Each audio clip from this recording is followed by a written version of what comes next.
Valorant has reached a breaking point. For months now, we've seen pros and casual players alike complain about the overwhelming amount of utility and visual clutter in the game. The question is it finally time for Valorant to implement agent bans?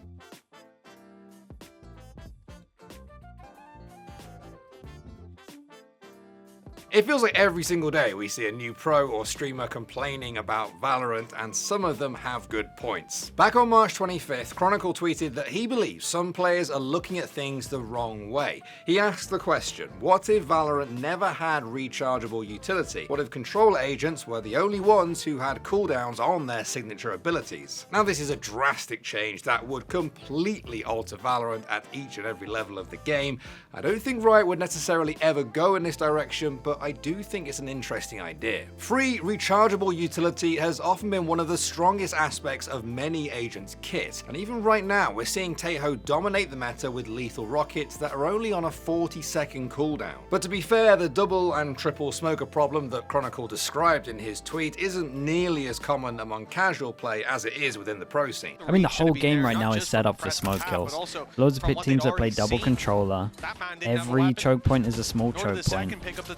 You tag when you spam. The Phantom is just the better gun at the moment. But coming back to Chronicle's suggestion, I've seen players on both sides of the argument. Some think that this is a viable path forward, while others are worried that it could remove some strategical depth from the game. A lot of strategies built around let's only use rechargeables for the first 30 seconds so that we actually have util to go in for our site hit.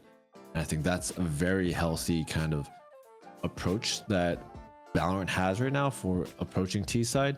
And I like that a lot better than, kind of what we're devolving into, which is like this.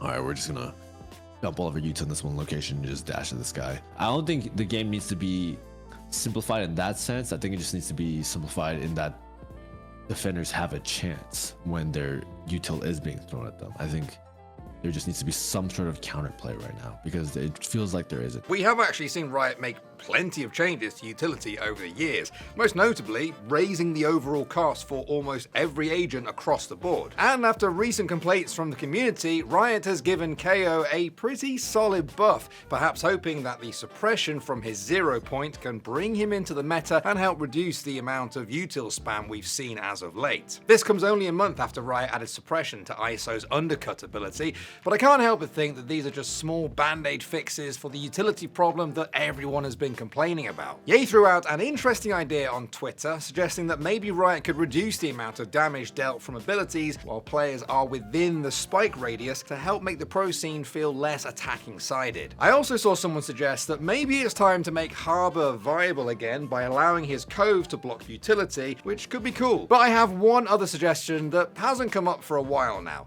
How about agent bans? And before some of you start telling me that it's just too early and that there's still not enough agents in Valorant yet, hear me out for a sec. Valorant has obviously never been in the same position as League when it comes to playable characters. When League officially launched back in October 2009, there were 40 playable characters, which is obviously much more than the 12 Valorant launched with in June 2020. Within a year of League's release, Riot implemented a draft mode where each team could ban up to 3 champions, but considering Valorant has far less characters, what if each team could ban maybe just 1 agent? In League, Riot increased the amount of bans per team from 3 to 5 in early 2017, so it's clearly something that could be changed as more agents get added to the game. And considering Valorant actually saw a pretty big spike in player count after Reyna was disabled due to a bug, I think it's clear that some members of the community just genuinely hate playing against certain agents. Ten certainly wasn't the only one suggesting that the game actually felt more fun without her. Now, to be fair, that spike was during a weekend, so it could have just been a coincidence, but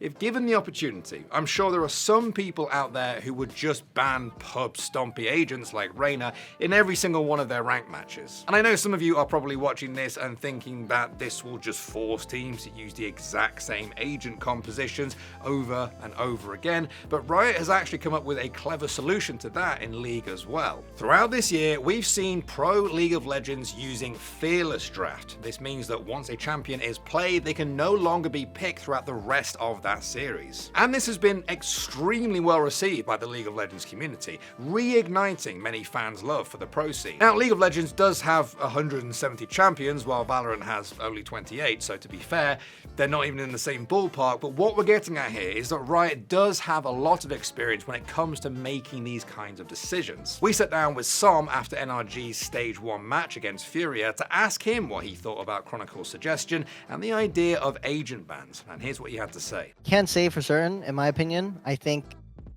it's very close to like one of those two changes. Like both of those changes like sound pretty good.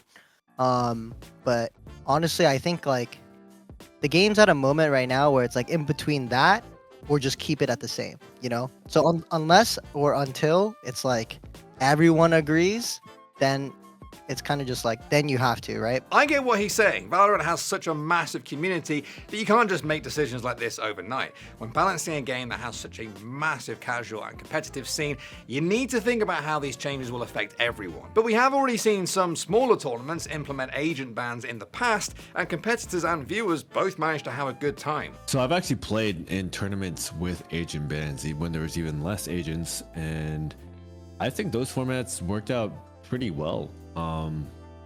Even with, you know, not having as many agents as the league, it created some interesting matchups, and it didn't leave either team with like unplayable comps. Considering all the discussion surrounding utility and visual clutter within Valorant, it's clear that some players still think that certain aspects of the game could use some tweaking. Valorant is nearly 5 years old now, if you can believe that, and as more and more agents continue to get added, I seriously think there's a world where agent bans could eventually come into the picture.